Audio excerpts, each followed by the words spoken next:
Hello guys, for today's video guys, mo na yung magibuhat karong adlaw guys. Amo nang gi-prepare ang mga bakal. Kay buhusan na maguni siya sunod adlaw. Ang ning slab diri sa first floor. Mo nang gitabangan na mo niyo kanang ikot og alambre.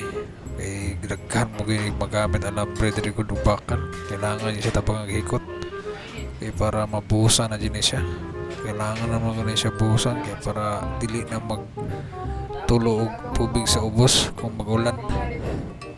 Mo nang isahon dyan na siya o kanang likod para magunod dito ng bakal.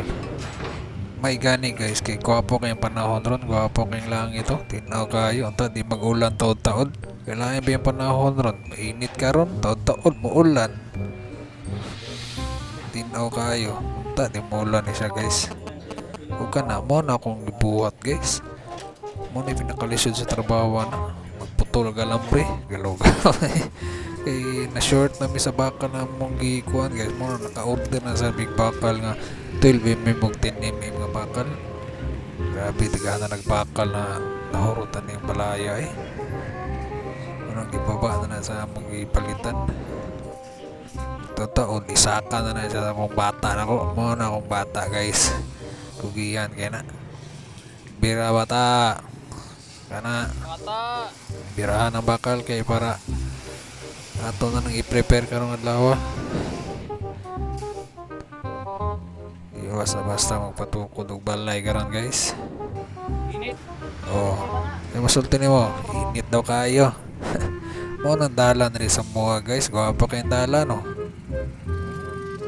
Sa katuwig na ingana guys, wa jud na nahuman ang dalanan na ingana ra permente, pero naanad naman mga tao. Gawon ng gyapon. Kana bata, bira. Pero na bakal kay prepare pa na to na. Kailangan ang makawan karong adlaw. Kay buhusan na nasunod adlaw. Mo nang ditabang nako guys kay naglasuko ng mga kong bata. Sige ra ako video. Mo nang nitabang nako bira sa bakal pasaka. Wa siya kabalo. Last na din ang bakal ang birahon guys. Naglagot na sa ng bata.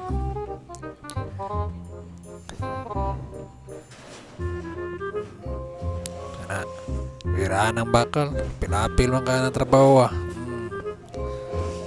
bira na birahi bira di nalipay ng bata kinitabang naman ko.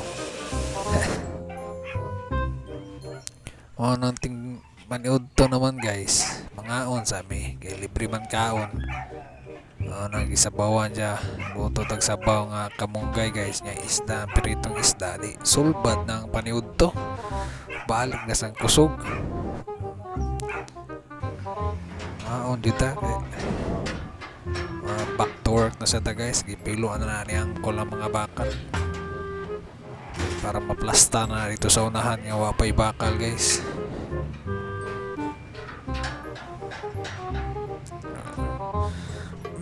Baliyakol iwas na basta na kay kahit ng bakal.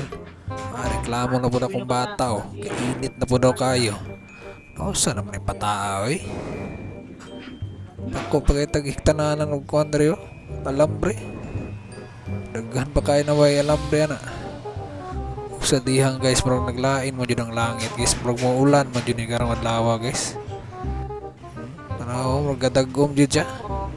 Wa dyan nagpalibak ni ulan dyan siya guys, di man siya kusog, di po siya inay, pero makabasa dyan na siya guys. Mga nang nagpaway sa amin, nagpasilong sa amin kay di ba basta makuha ng ulan init ganina tapos ulan di yayay juga.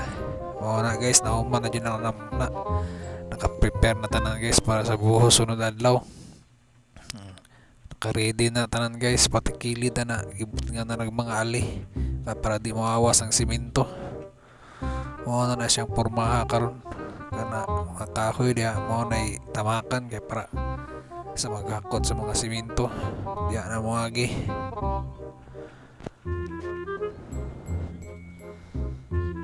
Dako paning nga floor guys, mura magabinhan dyan mo yan og kanang hakot og mga simento ani guys. Mo nang manguha di mig tawan kay para pagkan maghakot og kuan kay kailangan maguni siya buhusan isa ka adlaw lang di na siya pili putlon. Diya nang hagdanan guys, nagibot nga na naman nagdamba diya kay para na mo pundo diya duha ka tao og saka sa mga siminto kana siya mo appeal po na siya, gusto ro siya mo experience daw. Napaway na sa kami karong adlaw guys kay sunod adlaw ni bakbakan na ni buhos time na ni naka-ready na ng mga balas diya, nautang na dyan siminto wala nga siminto wala ready na po na naka-order mga 120 ka siminto guys kay murag mao dyan ang estimate sa mga foreman. Dagan kayo, salamat sa pagtanaw guys.